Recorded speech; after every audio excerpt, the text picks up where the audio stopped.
Welcome back to the Chronicles of Dragonlance podcast, where we go book by book and delve into the stories and the history of this beloved saga. I'm your host, Jonathan Howard, and with me is my friend, Fewmaster. Hello, John. How's it going? Doing great. Here we are in the dog digs of summer.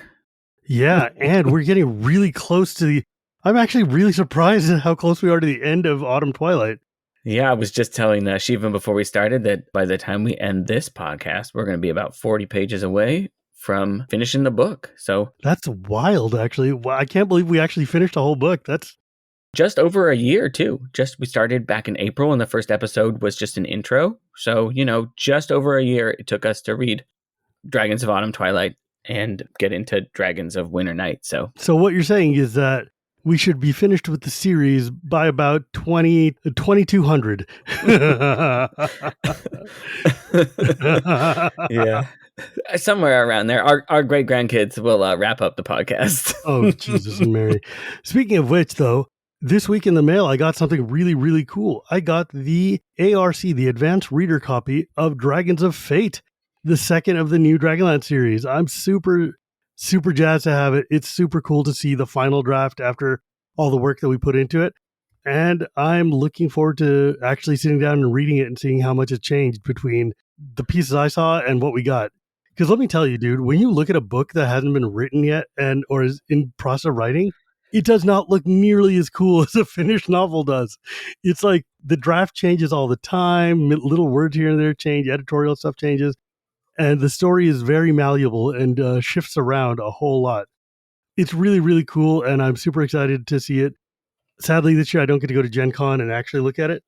Is that when it's being released at Gen Con this year? Yeah. Well, maybe next year we can do Gen Con. We should next year. I'd love to go. I've never been, so. 2024 is going to be the 40th anniversary of Dragonlance. So probably a good time to go.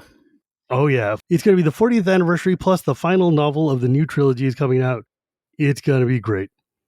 I'm super stoked. It's going to be awesome. And just have to figure out a way to sell that vacation to the missus. Just, why not spend fall in beautiful... Yeah, come on. We're going to go to sunny Indianapolis.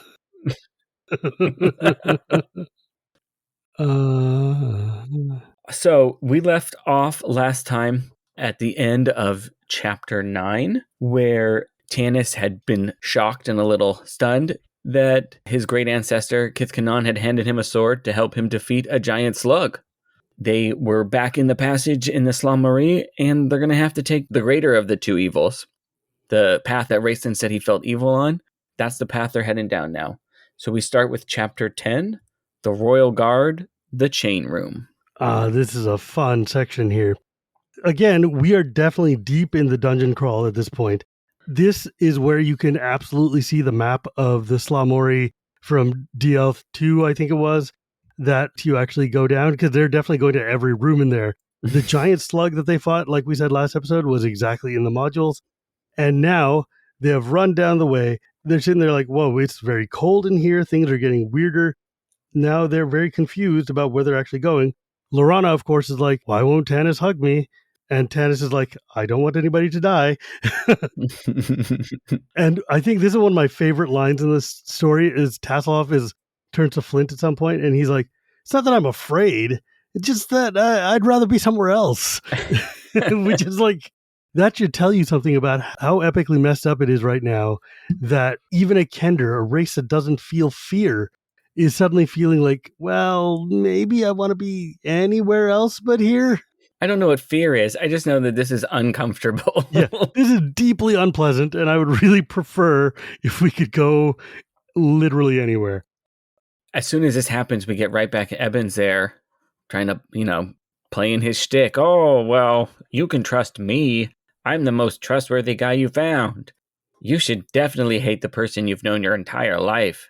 Tanis, he's deeply suspicious. He should go first. Oh, yeah, I love that. He's like, he's the one who brought us here. Yeah. I don't know. I mean, I'm just like, how dumb are these people that they're hanging out to this guy who just surprisingly survives a draconian attack and just happens to be hanging around with them. And is just like, yeah, guys, that dude's a bad one, not this one. I'm fine. Everything's fine. Yeah, this guy's got nonsense written all over him. Yeah, so Raceland has to go, and he's the only one with the light. Karaman goes to protect him, but Tannis is like, no, you need to stay here and protect everyone else. They enter the crypts of the royal guards, and I believe that is what the image for on the chapter 10 is. I think that's the door they enter with the... Yep. It's got a big fancy unicorn on it, and it says some things. Yeah, it says Salthi Nunqua Salanoth, which is like loyalty after death or something along those lines. Faithful beyond death. You'll forgive me. I was just trying to use 30 years of memory to remember that one. I got most of it, though. But yes, what it was, though, that is the royal crest of the Kith Kanan's royal guard.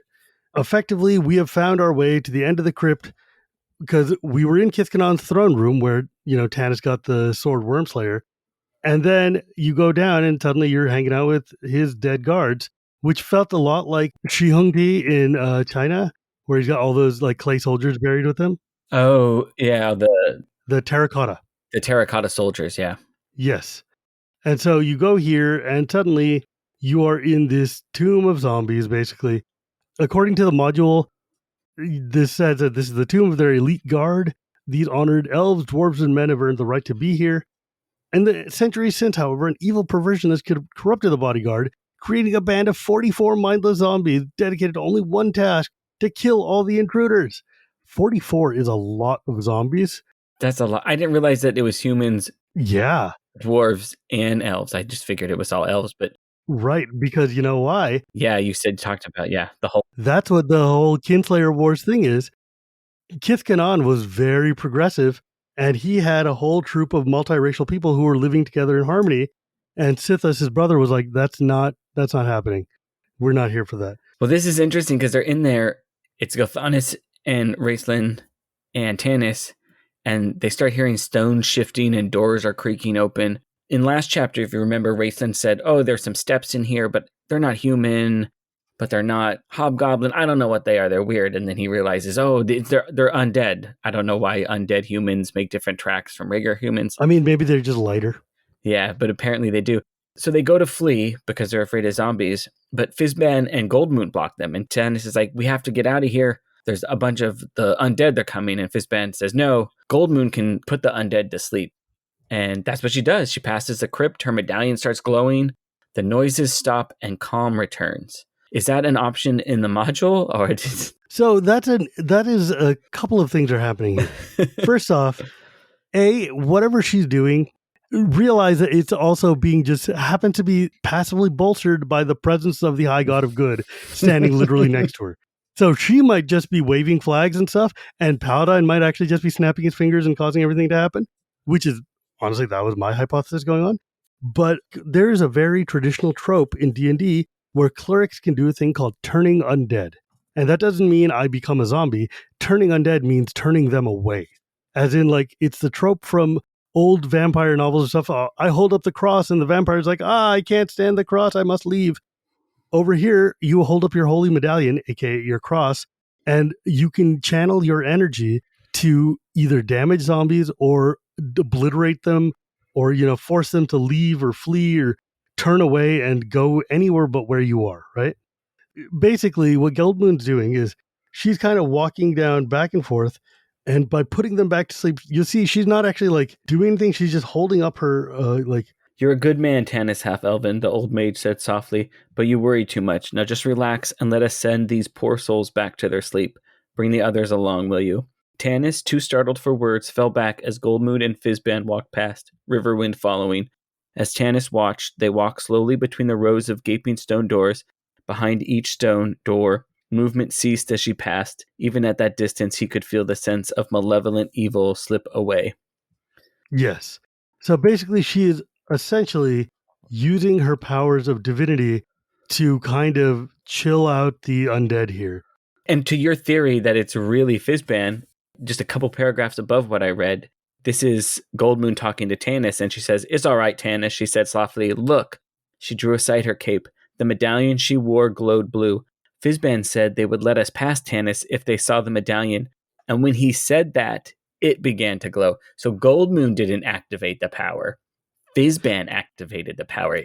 Well, either Fizban did or Goldmoon did, or, Mishakal came through and did, Paladin calls his wife and says, "Hey, lady, can you help us out here?"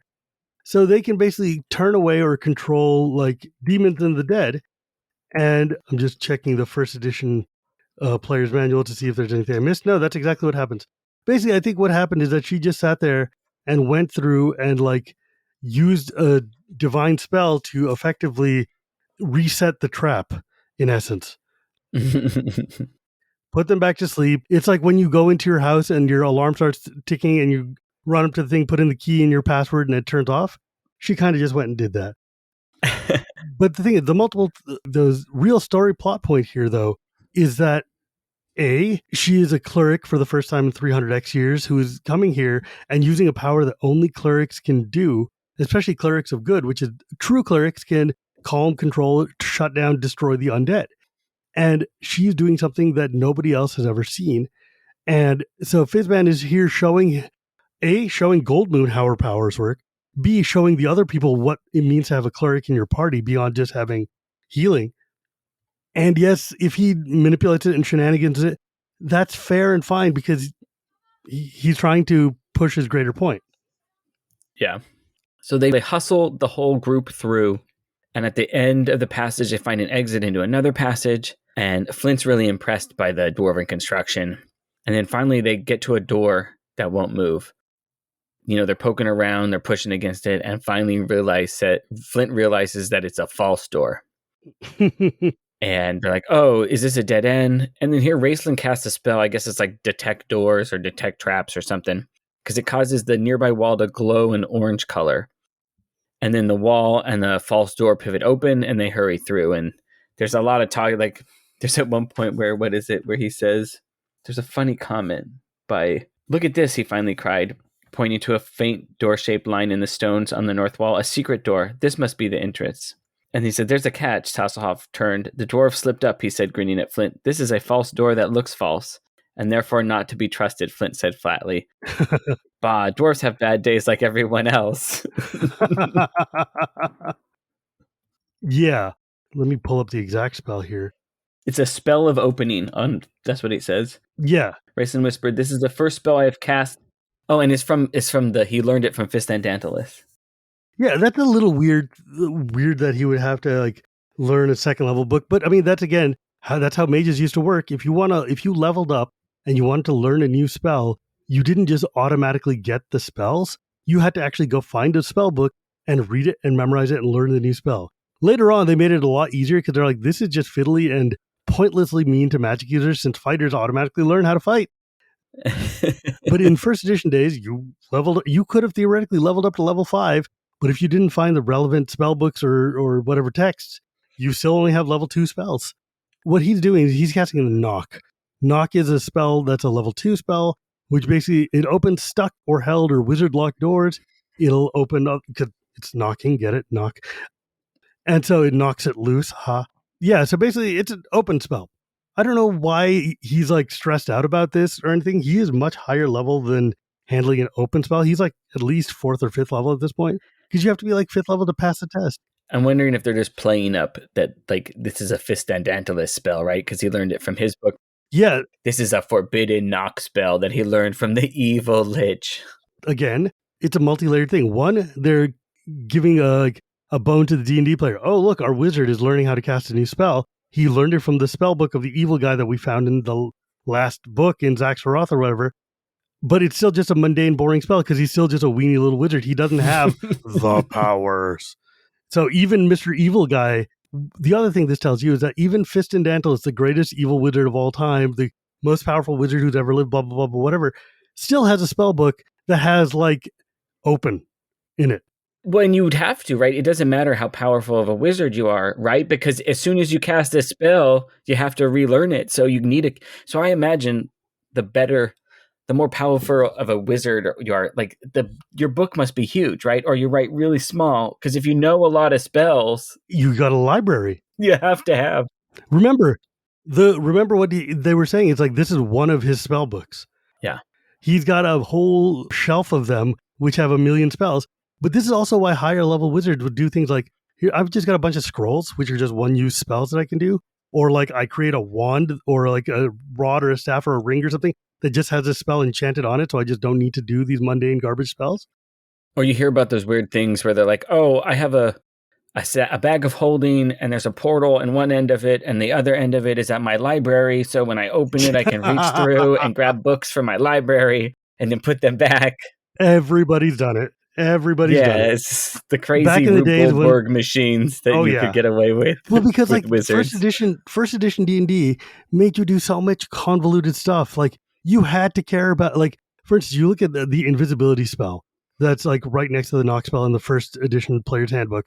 And it's like, so to use this spell, not only do you have to be second level and do whatever, all the things, you also need to have an eyelash and a bit of gum arabic that's encoding the eyelash in order to make yourself invisible. If you don't have that, you can't do this. Some of these things just... What I'm hearing is first edition wizards were fantasy hobos who carried around a shopping cart full of all their garbage and trash. 100%. And everyone else is like, why are you carrying all that garbage and trash? You've got like half an apothecary. Yeah, there's a crazy person. This is my stuff and it's important and I need it. And you're like, yeah, if you want to cast a broken clairvoyance, chair. if you want to cast clairvoyance, you need to have a powdered pineal gland from a human. Or like, you know, to cast fireball, the spell that Fist and Deathless is known for, you need to be carrying a pouch full of bat poop. Like, come on, man. They also smell really good too, just like hobos. They are fantasy hobos. These guys just have like bags and pouches full of nonsensical garbage that's just disgusting. And it's just like, well, why do you think like the joke was like eyes of newts and all that crap? Yeah, well, good luck, buddy. You better have this crap or you're not going to be able, like, if you wanted to disable a wizard in the olden days, just take away his pouch and suddenly he's screwed. Can't do anything. It's like, you want infravision? You'd better have a dried carrot or you're just not going to be able to cast it. Lightning bolt. Lightning bolt's another traditional one. You need to have a stick of amber or crystal or a glass rod and a fur because you're rubbing the fur on the glass rod to make static electricity. It's a lightning bolt is just... I can see why they moved away from this in later editions of D&D. Like, look, it's really cool. It's really flavorful. It really adds a lot of like texture to the game, but it also added such an insane amount of bookkeeping. Like in the 70s and 80s, there were always like these memes of people who were just like, you know, you see like the fighter, what's his inventory like? Sword, shield, food, right? The wizard's inventory is like a whole notebook. It's of like, I have to have 400 different components at any time. If you're the DM and you have like a confrontational relationship with your players, you also have to keep track of all that stuff. Like, yeah. Okay, did he buy the components at the last town? And I need to write that. And when he's used them, and so I don't want him to say this in this session. He's going to say, "Oh, I'm going to cast fireball," and I'm going to be like, "Well, no, actually, because when we were in the last town, you forgot to buy more back guano, so you only have and you already cast it last session, so you only have you don't have the components." And then you're going to spend the next 10 minutes arguing over spreadsheets that you both brought and which one's more accurate. Handwritten spreadsheets. And it just does not seem fun. Well, here's the thing, though. Real hard-ass DMs used to just be like, is it on your character sheet? You better have that listed or I'm not going to let you cast a spell. You better have a small silken rope or this is not going to happen. Or even worse, they would just like arrest the wizard or something and just take their pouches away. And then you'd just be like, well, I guess I can't teleport. Yeah. I guess we have one useless person in our party. Yeah. And remember, in the early, like the thing is, wizards were so screwed until like 4th edition D&D because basically they would have like 3 or 4 hit points. Or maybe like if you're a 5th level person, the fighter might have like 40, 50 hit points and armor and shield and all that. The wizards got like 7, and then they're wearing cloth. So they really were glass cannons. Oh, yeah. They had the possibility of being a glass cannon. Like, oh, yeah. Like at some point in the future, yes, that wizard's going to be able to call down a meteor swarm or like make asteroids appear in your ears or whatever it is. But you better live till then, buddy. Because until then, think about the fact that these guys have like 1 spell a day. You use that if that 1 spell was knock, now you've just got a dagger and maybe some pebbles in your pouch. So try to stay in the back and not die. Jeez, not fun. Fixing that had been like the goal of like 4, 5, 6 editions of D&D. They finally got there when they're like, look, there's just some spells you can just do automatically. Please just stop. Just stop. Yeah. Or DMs just said like, I'm just going to assume you have the components. Like, I don't care. Like, every time you get to town, we're going to deduct two silver coins from you, and we're just going to say you got all your spell components and you have all of them you need for all the casting you do until the next town we show up in and they have components.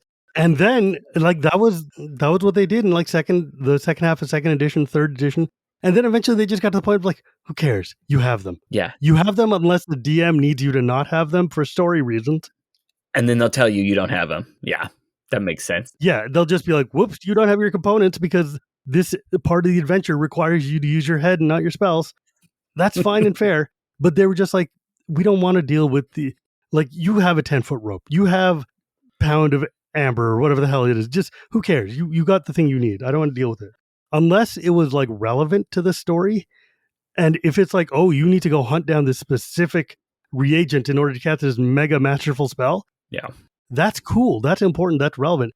If it's just like, do you have enough bat poop in your bag to cast a fireball?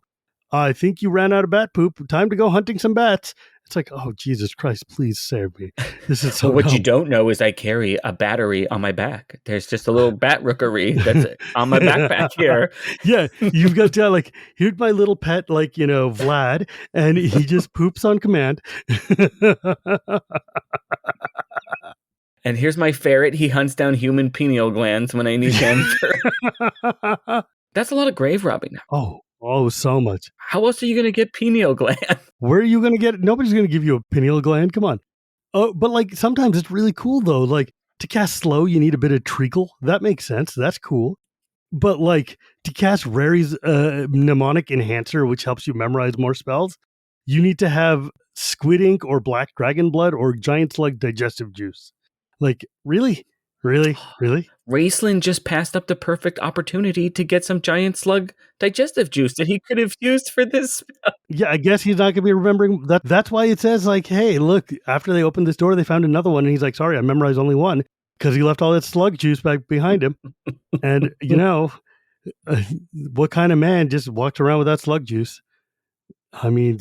Not prepared. The unprepared man. It's in my everyday carry, my EDC. A little bit of slug juice. Got off on a little tangent here. You know, look, man. Most of us keep our pineal glands where they belong, inside of our stuff. Where is the pineal gland? You know, I don't want to know.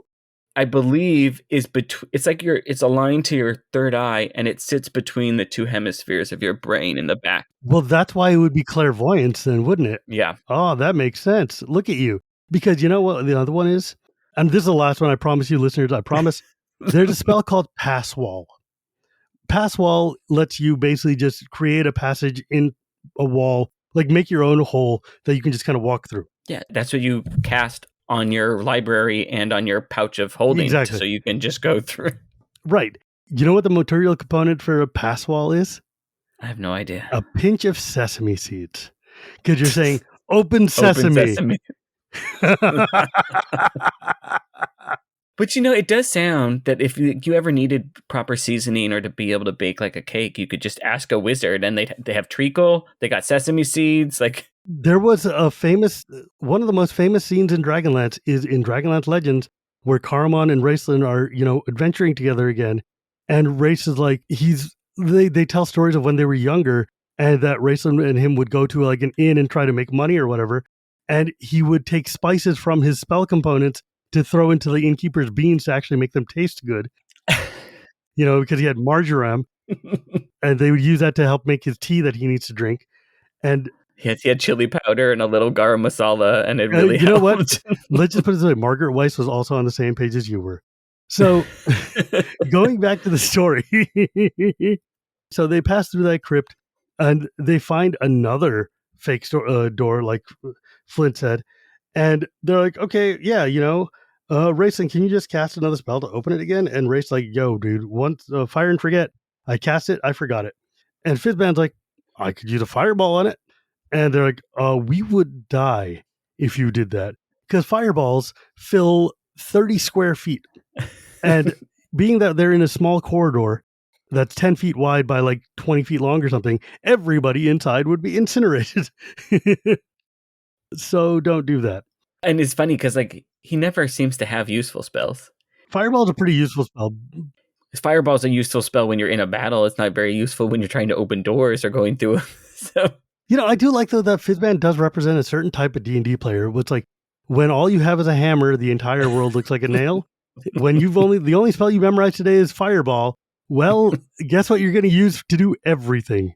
You need to get somebody to talk. Well, that Fireball's right there. And I guess it would be useful, right? If in old time, like first and second edition, if you told your DM, hey, here's the 4 spells I memorized for the day. Oh yeah, absolutely. And he's like, okay. And then you'd be like, okay, again, like if those are the only tools you have, then you try to come up with a way to, okay, how can I use knock and maybe the hover, sleep to get through this situation. And so you come up with weird off the wall things, which can be great about D&D. That can be exciting and fun. Tears of the Kingdom solutions, right? Yeah. It's like, look, you have it's a very MacGyver type of situation. Yeah. These are the 4 spells you have. This is a situation you need to find a way to cross this gap. How do I do that? Okay, well, I can cast Call Wind and I can cast Levitate on this carpet. Okay, well, I can blow myself across. Let's go.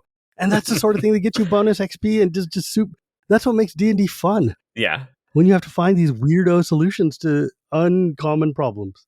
And maybe sometimes Fireball works that way, but not this time. So yeah, but instead Tasselhoff just walks forward and is like, what if the door was just unlocked and we just walked through it? And it was, and they did. There's a crooked column. That's what the first thing that I believe it's Tasselhoff. He's like, yeah.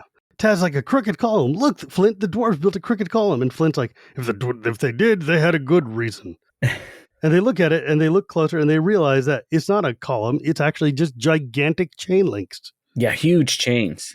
It's like one huge, massive chain with a bracket holding it down. The iron bands forming the links are nearly a foot thick. And it's just this big, epic-looking, slanty chain. And Gilthanas is like, oh, we must be in the chain room. He says it in capitals. It's like, the famed defense mechanism of the fortress. This is where we call, Chekhov's gun right here. I was just going to say, this is Chekhov's giant trap. Yeah, exactly.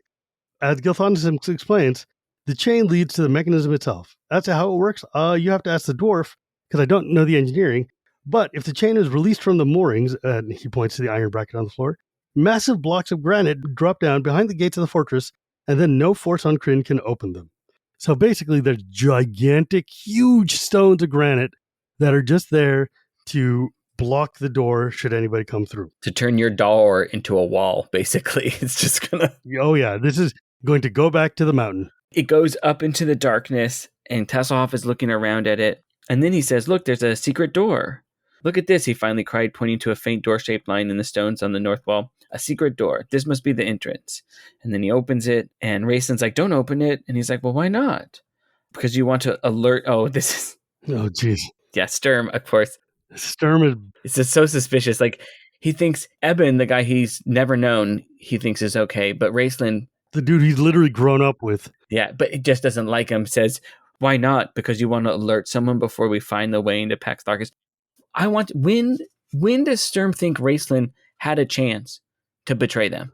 He's never walked off by himself. And if you ever... Like, hey, Caramon, was there ever a time that, like, Raislin wasn't around and, like, maybe could have, like, plotted betrayal? No. Caramon would have been like, no, I watch him when he goes to the bathroom. He literally can't move far without me. I take care of him. Yeah, seriously, it's like, where did I push his wheelchair? Come on, chill out. It's like, I think I would have remembered the room where he betrayed us because I would have been there. We're always together. And Race is like, dude, if I wanted to betray you, I could have done it 1,000 times before this.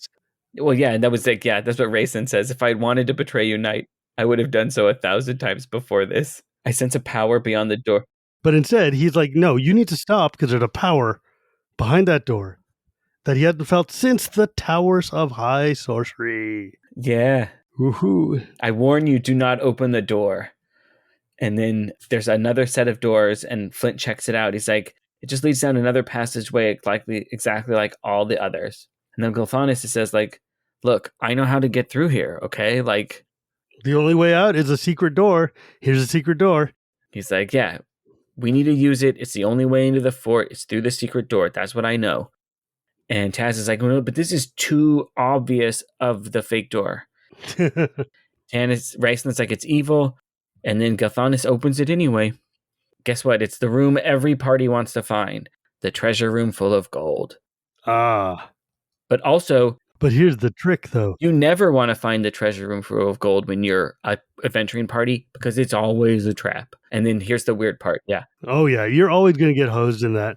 But the real trick, though, the thing that makes this into a super funny kind of like almost just cheeky and ironic like finding of the treasure is because in Dragonlance, and this is still in like the early parts of the setting, here you find a room that's filled with gold and yellow, bright brick-like objects. It's got, according to the module, 25 high, 25,000 gold ingots line the walls around the room.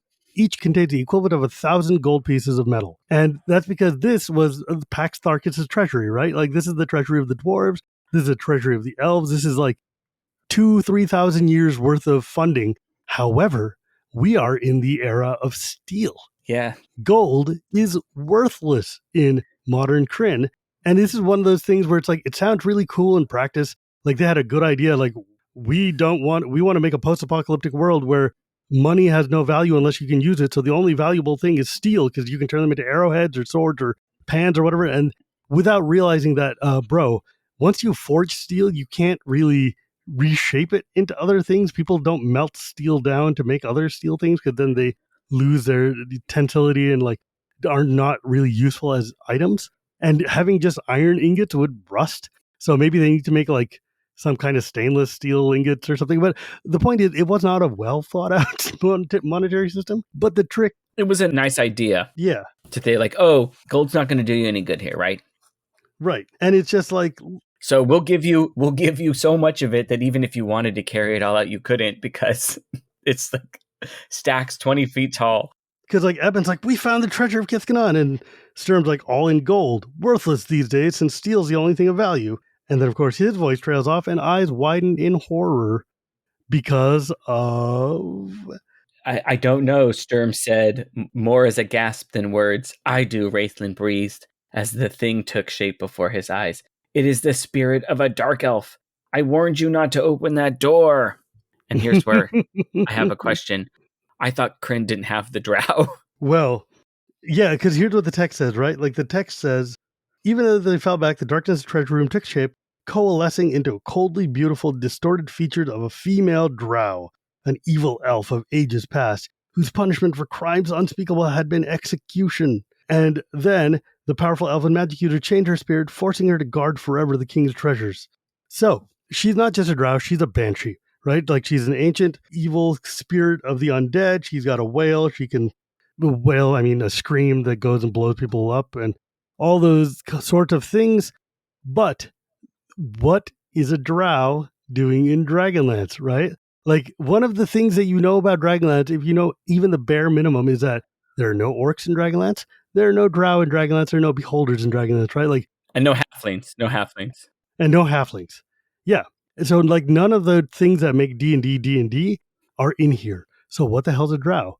Well, what it is that in Dragonlance, a drow is not Trizidurden. It's not a black-skinned elf with like white hair and the ability to line itself with fairy fire and have magical resistance and whatnot. And it doesn't live in the Underdark, right?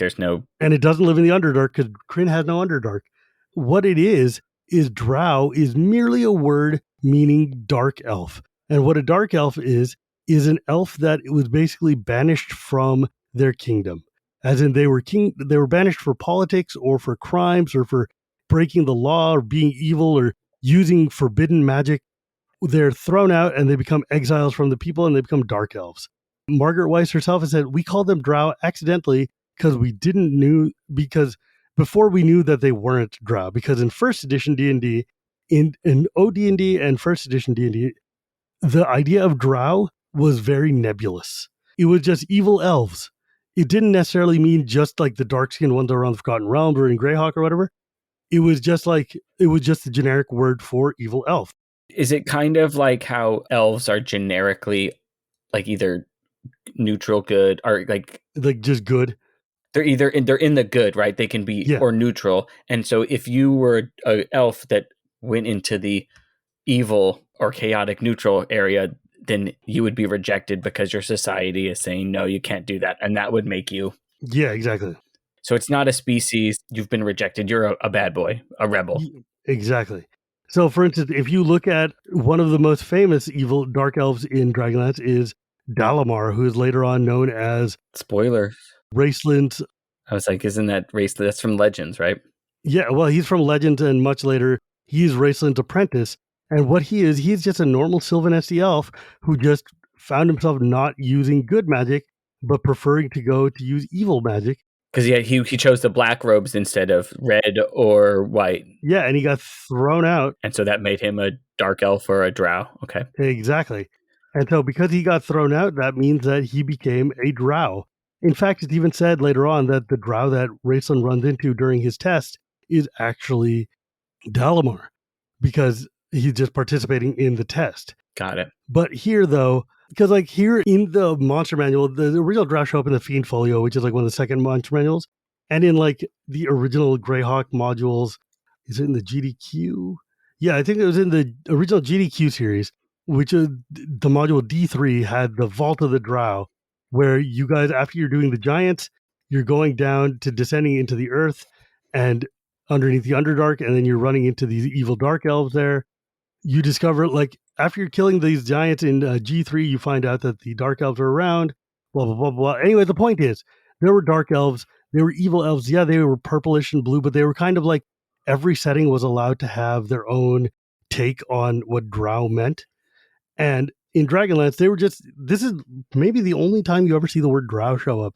Because by the time we get to like second edition, which was shortly after this came out, when second edition D&D comes out, there are formal D&D rules for Dragonlance, which is that drow are specifically dark-skinned elves that are like purple or black-skinned and have white hair and Drizzt Do'Urden or whatever, live in Forgotten Realms or Greyhawk, and there are none of them on Krynn. But because of Dragons of Iden Twilight having the word drow in it, and they wanted to keep that book canon, they turned drow into the term used by Krynnish elves to describe an elf that's punted from society. Okay. Or somebody who comes there via Spelljammer or something. But in the module, is it called a drow or is it called a banshee? The creature is not in the modules. Oh, so this is just for the story. Okay. This is for the purpose of the story. Got it. Like the treasure room, I mean, there are like encounters and stuff. Well, there's 44 zombies right before the treasure room, so... Yeah, like there's like plenty of bad guys. They don't need more drow things. Let me actually look. Let's see. Random encounter tables. I love looking at these random encounter tables sometimes, just be like, wow, what were you guys thinking? This is interesting because it's the spirit of the dark house. It sounds like a banshee, and it says that her touch is death and her wails are death. And the room goes like dark, right? The darkness in the and it's chaos. Eben is touched on the cheek and he collapses screaming. Mm-hmm. Sturm picks him up. They get through another door and they close it, even though it's only a temporary solution because like it's a ghost. It can just go through the door. And Raceland says he knows a spell that will delay the spirit, but he cannot stop her. Riverwind runs ahead while Tanis, Sturm, and Caramon stay behind with Raceland. Raceland tries to cast a spell, but he can feel the banshee. He loses his concentration, and then we get a little bit of he remembers, right? Yeah.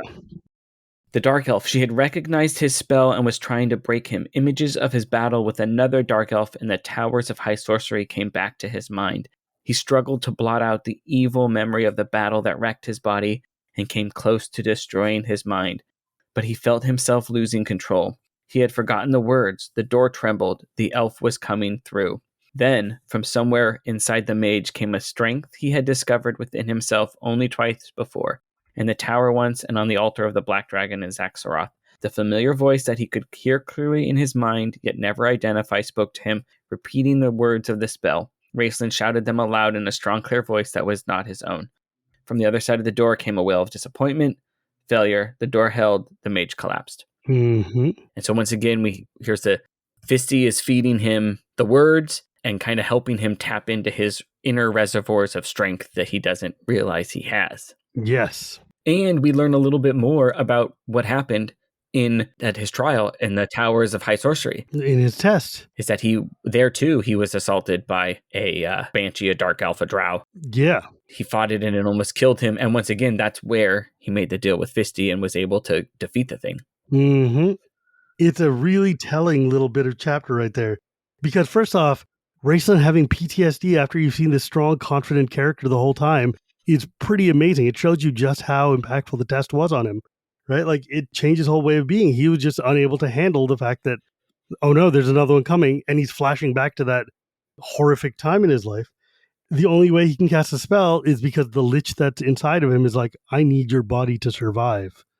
So here we go. Always a little. Hold on, buddy. Once he collapses, Karaman grabs him and they run away.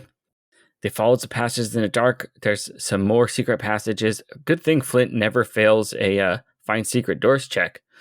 Because he opens it and they go into another room and they say it's filled with crates and boxes. And they light a torch. And this is great because the crates are labeled Solace or Gateway. Like, they found like the pantry, the basement. Yeah, like the supply cabinet of Pax Tharkas, where all the supplies that they've been extracting from these towns that they've taken over, they're all here. Very handy. And Gelthonis is like, we made it. We're in the cellar. And they start to celebrate, but then they look around and they do a head count. And the chapter ends with them realizing that Fizban and Tas are missing. Uh-oh. Whoops. Where did they go?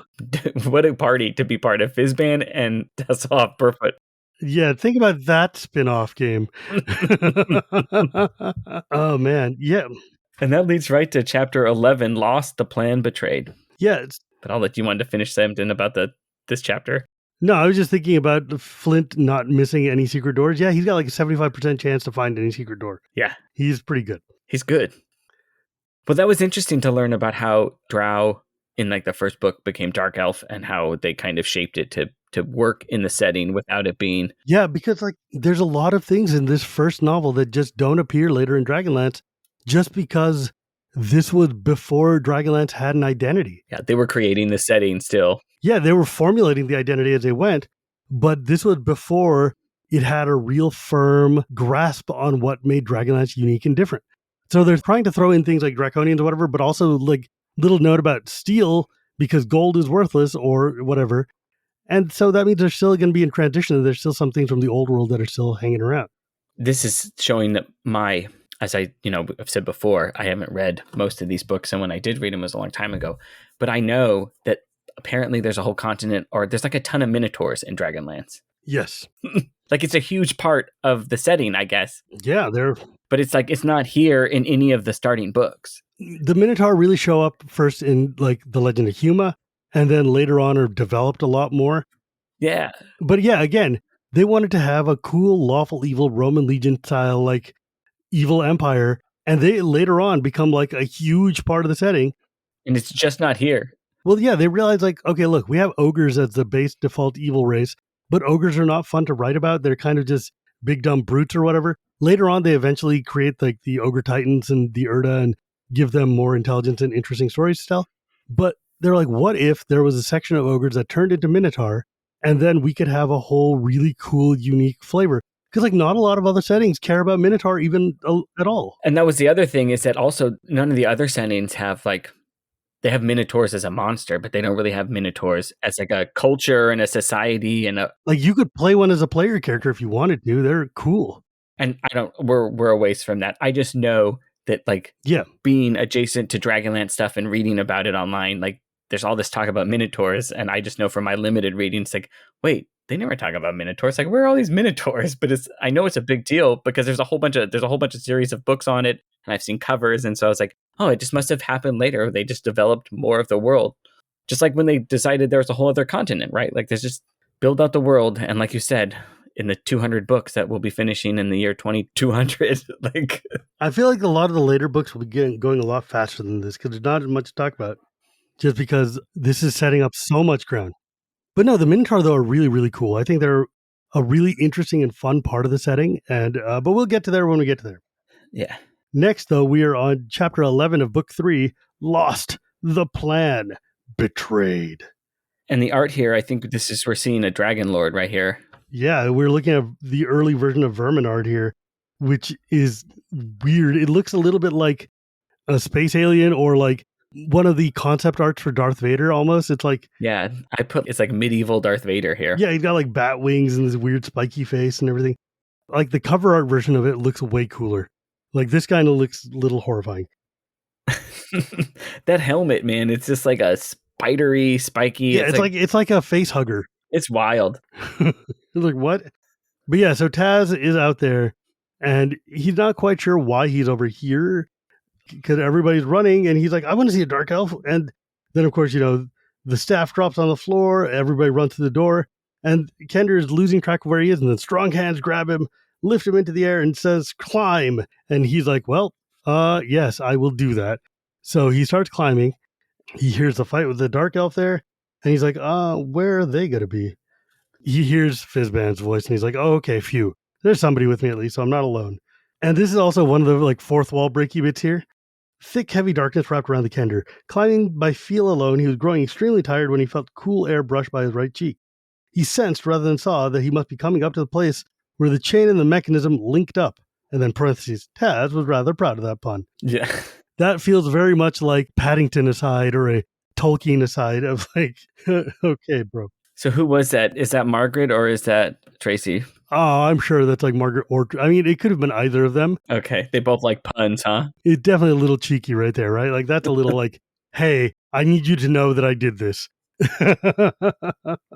Oh, and here's where I don't know if this is true, but I feel like this little light that Fizban summons plays a greater part later on. Like, does it come back? Is it a recurring character? The flaming puffball? It's not a recurring character, but every time Fizban shows up, it tends to be there. Just kind of, it's sort of like if Fizban is God, that's kind of his Holy Spirit-y type thing. Well, when it has some character, like it's funny because it's not just a light that just goes and does things. It's like this fuzzy puffball of light tells it to do things and it ignores them, or it's afraid of the dark and it's just like oh yeah, this whole scene is one of the funniest and most lighthearted things because think about it, they just fought a banshee. Raceland just had major PTSD. They've lost their party. They got thrown in there, and now Tas and Fizban are Laurel and Hardying with a puffball. You're like, what? So basically, he's like, okay, I need light, and Fizban's like, let me figure it out. Light. He fumbles in his pouches, finds what he's searching for, gives a little crow of triumph, and a small puffball of bluish-yellow flames appears hovering near his hat. The puffball whizzes around, dances around Tasselhoff as if to inspect the Kender, and then returns to the proud magician. Tas was enchanted. He had all sorts of questions regarding the wonderful flaming puffball, but his arms were getting shaky, and the old mage was nearly done in, so they'd better find some way to get off this chain. They go up and up and up, and he's like, I need to know where we're going. Can you send that light over to the wheel? And Fizban's like, light to the wheel. And the light wavered in the air and then danced back and forth in a decidedly naysaying manner. Light to the wheel, he repeated firmly. The puffball flame darted around to hide behind the magician's hat. Fizban, making a wild grab for it, nearly fell and flung both his arms around the chain. The puffball lamp danced in the air behind him as if enjoying the game. I guess we've got enough light after all, said Tas. No discipline in the younger generation, Fizban grumbled. His father, now there was a puffball. The old magician's voice died away as he began to climb again, the puffball hovering near his battered hat, right, the tip of his hat. And so they get up and they're going forward. And basically this whole thing, Fizban's like, hey, tell the light to go to the tunnel. Light to the tunnel. And the puffball's like, no. And Fizban's like, I think it's afraid of the dark. And Kender's like, my goodness, how remarkable. It's just so silly. It's like, yeah, Margaret and Tracy were definitely having fun. We want to have a little bit of comic silliness. The thing about Paladine that they love the most is that he can break the rules. He is God. He is the Deus Ex Machina here, right? So he can sit there and do whatever he wants. Sometimes that's used to just offer a bit of levity to the scene and change the way the game works. They finally get to the top of where the chain is, and there's a tunnel, and they get into it. And Fizban's upset that he left his staff, and Tas realized he lost his hupak. Then they rest there, and we transition back to the rest of the companions. Oh, yeah. After Fizban's hat is on fire. Oh, yeah, because the puffball. The puffball just hanging out. And Tas is like, oh, boy. Fizban, he said, your hat's on fire. We switch back to the other guys. Flint is super upset that Tas is gone, and he's angry at Tanis for not letting him go back and get him. And so now he goes and sulks. But yeah, it's like the dwarf wiped his hand across his eyes, glared at Tanis, then whirled on his heel and stumped back to a corner where he hurled himself onto the floor, sulking.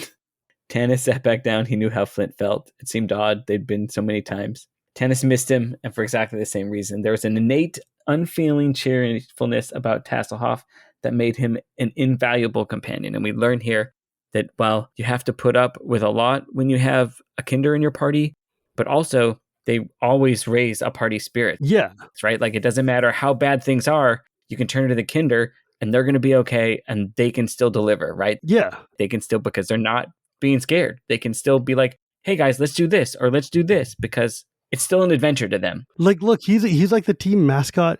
He's like Flint's best friend. He's definitely the torchbearer for hope in this party, right? He is the optimism of them. And they're like, wow, if Taz is gone, we're all going to bottom out because they've got nothing holding themselves up except for Taz's like infinite levity. And so they're like, everyone else in this party has like real tendencies to like brood. oh yeah. Sturm, brooding. Tanis, brooding. Even Sturm brewed so much, even his mustache is brewed, right? Like Raceland, brooding. Oh yeah, Tanis was born brooding. Yeah. We get a big info dump here where Gathanis explains the plan, right? He's like, this is the layout of the fort. The slaves are kept separate. The men and women are kept separate, and their children are kept separate from them. Women are at the bottom of the fort near the dragon's lair. That's connected to the first floor where Verminaard's room is, and beyond his room are where the children's are, who are guarded by another dragon. So we know there are 2 dragons in the fort. Mm-hmm. One is Verminaard's dragon, and the other protects the kids, and they're kept separate from the women and the men, right? Because that's how they get the men to work. Unless they know the women and children are safe, and the women won't do anything unless they know the children are safe, and they're all separated so that they can't, even if the men freed the women, they wouldn't be, they'd have to go through 2 dragons to get to the children. And it's just like, exactly, it's not going to happen. Yep. Goldmoon's like, I think Verminaard knows that we're here and that we have the discs. And she starts talking about the missing constellations and how there's good and evil. And like Verminaard's kind of the opposite to her, right? Verminaard's desire to stop Goldmoon or anyone else from providing hope. So she thinks that like Verminaard is onto the plan because he's doing the same thing she is, just from like the other side, right? She's saying, yeah, like Verminaard's whole goal is also, he's like one of the first clerics of evil to come back. I mean, well, not really. He's one of the first open clerics. Like Takis has been flaunting the laws for a long time, but he's like trying to evangelize the way the Goldmoon's trying to evangelize, right? Yeah. And so she knows that like she's Paladine's chosen. He's like Takis is chosen, even though she works for Mishkal and you got to find the white guy eventually, etc. But the point, though, is still she's the chosen one for the good side. He's the chosen one for the evil. They know that they're here because they can feel each other through the resonance of their alignment. What Goldmoon said, which is like the first statement of how the divine system of Dragonlance works, which is, remember, there are 2 constellations missing. One was the Queen of Darkness. From what little I've been able to understand of the Discs of Mishkal, the Queen was also one of the ancient gods. The gods of good are matched up by the gods of evil, with the gods of neutrality striving to keep the balance. Verminaard worships the Queen of Darkness as I worship Mishakal. This is what Mishakal meant when she said we were here to restore the balance. The promise of good that I bring is the one thing he fears, and he is exerting all of his will to find me. The longer I stay here, ... her voice died. And this, Tracy says, is the first statement of the fundamental core of what makes Dragonlance, which is that there's good, there's evil, and then there's a balance. And that this triumvirate is the driving force of what keeps this world spinning. It doesn't make a lot of sense that there would be equal and opposite, like an equal pole of neutrality, given the way that stories like to have the balance between good and evil, because we rarely ever see a story of like neutrality triumphing, or like the good guys and the evil guys having to join together to fight the neutrals or whatever it is. It reminds me of there's that episode in Futurama where they have the people who are neutral and they're like just gray and they're boring and they're like, we are truly neutral. Like, we can't pick good or bad. We're just here, guys. But yeah, like, Eben is definitely insinuating a lot, and Tan's like, just say what you mean, buddy. Yeah. Because when I explain how Gathanis says where, like, the slaves are and everything, Eben, of course, is like, you seem to know a lot about this place for never being here before. And then Tanis is like, you know what? I've had about enough of you. Cram it. You're doing what we say, or we're going to feed you to a dragon. And Eben's like, yeah, sure, cool. I'm with you, whatever. they talk about the plan, and the plan is to sneak in with the women who are allowed to visit the men with food. And then they'll tell the men their plan to rebel and save their children and tell them to be ready. And then that's all Gilthanas has. He's kind of like, I have step 1, I have step 2, and I have step 4. And step 3 is the real hard one that we're going to have to figure out right now. It's like, that's like the question, profit. Yeah. We tell the women and they tell the men, and we tell them that we're going to save their kids. And when we do, they'll rebel. And then Tanis is like, okay, that sounds great. How do we save the kids? And Gilthanas is like, working on that. Oh my goodness. Yeah. And so they slink off into the corridor and start heading out because they're like, well, look, it's a plan. It may not be the plan, but it's a plan. Oh, and when he says like Verminaard and the big red dragon are be gone anyway, right? They're going to go invade Qualla Nest. And then he's like, and there's something weird about the dragon that protects the children, right? They drop a hint here. Another Chekhov's gun that plays up later. Yeah. Our spies indicate something strange, but they couldn't determine what. And of course, Carmen's like, what spies? And he's like, oh, wait, I won't ask, I guess. But yeah, so we switch back to Tas, who's up in the mechanism room where the light is, where they're looking at the top part of the chain that's over there. And he's definitely not feeling great about himself because he's like stuck there. And he's like, there's got to be some way to get out of here. Surely they inspect the mechanism occasionally or come up to admire it or give tours or something.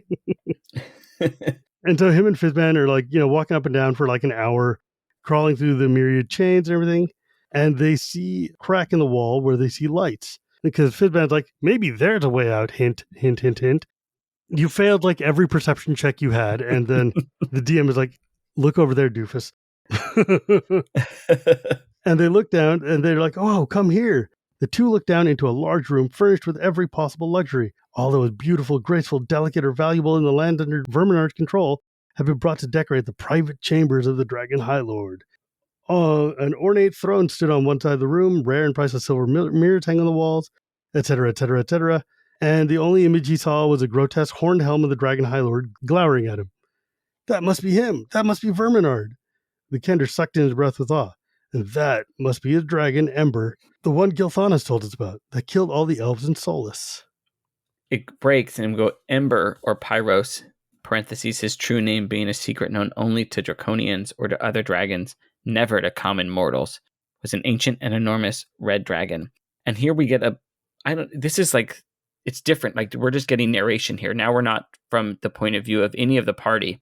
We're just learning that while the Queen of Darkness has her cleric doing things, she's telling her dragons to do other things, right? Like Takhisis doesn't even trust her human servants, right? Like, well, remember the law of Kryn, right? Like good redeems its own, evil turns in upon itself. This is evil turning in upon itself, right? Like she's got her henchman, her chosen cleric Verminaard doing her quest, and he's doing everything she wants. And then she's got a spy pointing straight at him to make sure. Yeah, she's like, for Pyros had another more important mission that was secret even to the Dragon High Lord himself. A mission assigned to him by the Queen of Darkness and known only to her and her evil dragons. And Pyros' mission was to search this part of Ansalam for one man, a man of many names. The Queen of Darkness called him Everman. The dragons called him Green Gemstone Man. His human name was Barum, and it was because of this unceasing search for the human Barum that Pyros was present in Verminaard's chamber this afternoon, where he would have much preferred to be napping in his lair. Here we have the first actual true nature of what the story is, the MacGuffin that we're going to be hunting for the next 2 books, which is who is Barum the Everman? What is his deal? Yeah, the Green Gemstone Man. Yeah, why is Takhisis so suddenly interested in this guy? That we're going to leave because that's a really important arc that we will be talking about later. Yeah, but so the reason he's here is because Toad, our old friend Fewmaster Toad, is bringing prisoners, and he's kind of implied that they're special. And so Pyros doesn't think it's likely, but he doesn't want to miss if one of these two might be the Green Gemstone Man. So that's why he's there. And he fills one entire side of the room. Yeah. He's so big, he knocks a vase over, and then Verminaard's like, transform. And with magic, Ember transforms into the semblance of a man. Mm-hmm. And that's the thing I didn't know. The dragons here, or I had forgotten that the dragons in Dragonlance don't have to be dragons. No, like... They can look like whatever I want, I'm guessing. Well, I mean, that's another big story point later. Like, that's a big deal. But we're, gosh, I don't want to spoil that one for you because you're going to have fun when we run into that in Winter Night. But yes, there's a thing. Not all dragons can transform, but there definitely is a thing about Kryn where a lot of dragons have the ability to take a humanish form just because they're able to disguise themselves as mortals, be it humans, dwarves, ogres, whatever it is. I guess for like the slanting red eyes, that kind of. Yeah. Like they have giveaways, but they can also have because a lot of these people are talented magicians as well. So they have the ability to like mask themselves. You see in one of the Raceland books, like when Raceland runs into Red Dragon, who's disguised himself as a human, because he's got the crazy hourglass eyes, he can see through that illusionist shell. So he sees a human face over a dragon's face, kind of crossing back and forth. And he's like, I don't understand what I'm seeing. And he knocks his head and kind of like wibbles it back. And then the dragon's magic kind of overpowers the magic of his artifact and snaps back into being human shape. But you see that a lot, that like there are people who have like true sight that can see through these things, and suddenly like that's a weird looking person. Yeah. Oh, but and then also it does say here that he sat down. He just hates. We learn that Ember hates Verminaard, right? That there's in the camp of evil. There's not a lot of. They're not singing "Kumbaya" here. Yeah, there's no love lost here. They're not sending Christmas cards to each other. It says that every dragon high lord has a dragon, but they haven't won the respect of the dragons. They're not. It's not a partnership here. This is just Takesis saying, "You will do. You work with this guy. Yeah, you work with this guy because I told you to, and so you take orders from him." Because those are orders from me, except when it conflicts with your secret orders. Otherwise, you do what he says. But that doesn't mean they're friends. Like he says, with undisguised loathing, right? He just hates Verminaard. Yep. Well, and I guess if you're like a dragon and like you've lived forever, and why wouldn't you hate all people? You're one of like Takesis' chosen ones, and you're stuck with this flesh bag.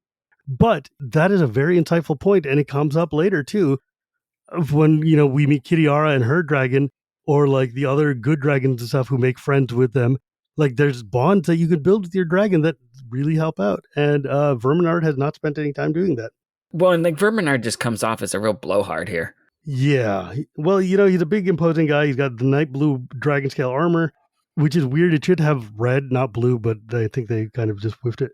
It's weird because they don't really tell you which dragon armies these guys are in charge of. You kind of have to suss it out yourself.